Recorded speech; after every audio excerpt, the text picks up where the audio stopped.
जीवन में उतारते हैं, उसका चिंतन करते हैं, स्मरण करते हैं, याद करते हैं, तो तभी हमारा जीवन जो फलीभूत होता है। ऐसे नहीं होता है हम औपचारिकता करें और हम लापरवाही बरतें तो हमारा भला होने वाला नहीं है।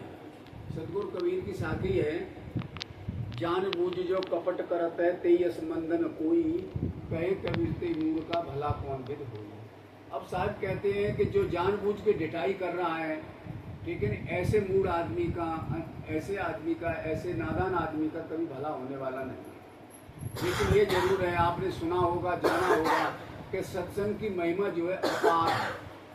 सत्संग की महिमा पाके ही जो इतने जिन लोगों का आज हम नाम स्मरण कर रहे हैं, जिन पर जल ढाल रहे हैं, जिनकी पूजा कर रहे हैं, स्तुति कर रहे हैं, उनका नाम ले रहे हैं, उनके आचरण को हम अपना रहे हैं, पूरा समाज अपना रहा है, ठीक है नहीं, वो क्यों इतने दिव्य हो गए, इतने महान क्यों बन गए? इसलिए बन गए कि उन्होंने संत शरण ली और संतों का शरण लेके अपने जीवन का उद्धार और कल्याण किया।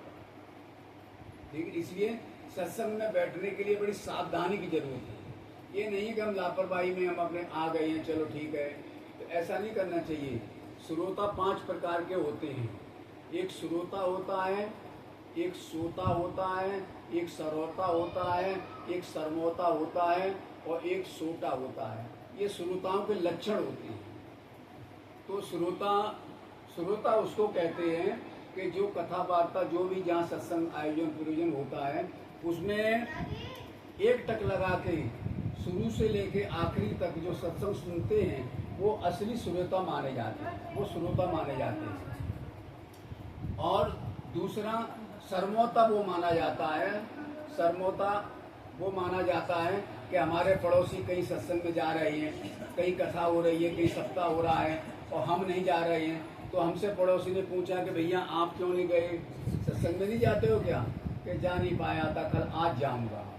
क्योंकि पड़ोसी ये समझेंगे कि सत्संगी है नहीं, इनको कुछ लोभ लालच है ज़्यादा, इनको जाते नहीं कार्यक्रम में, तो इसलिए लोग लाजबस वो कहते हैं, शर्म की वजह से कहते हैं आज हम जाएंगे, तो वो सरमोता होते हैं, लेकिन मन तो नहीं लगता है उनका सत्संग में जाने का।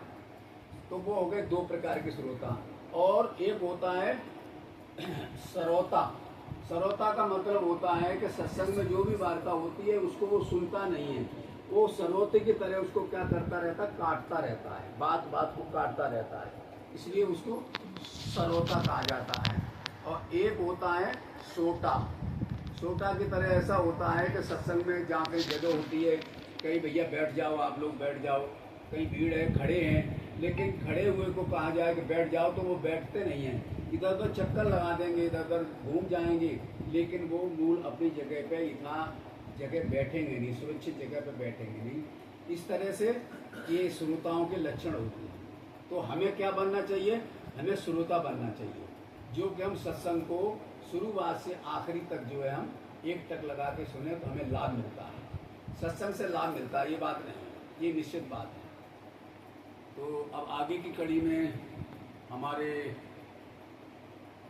भूपदेव साहिब जी से मैं निवेदन करता हूँ कि आप भी अपने अमृतमय वचनों से, मधुर कंठ से हम लोगों के समझ एक भजन प्रस्तुत करें, जैसे आपकी स्वेच्छा हो। बोलिए सतगुरुदेव की जय।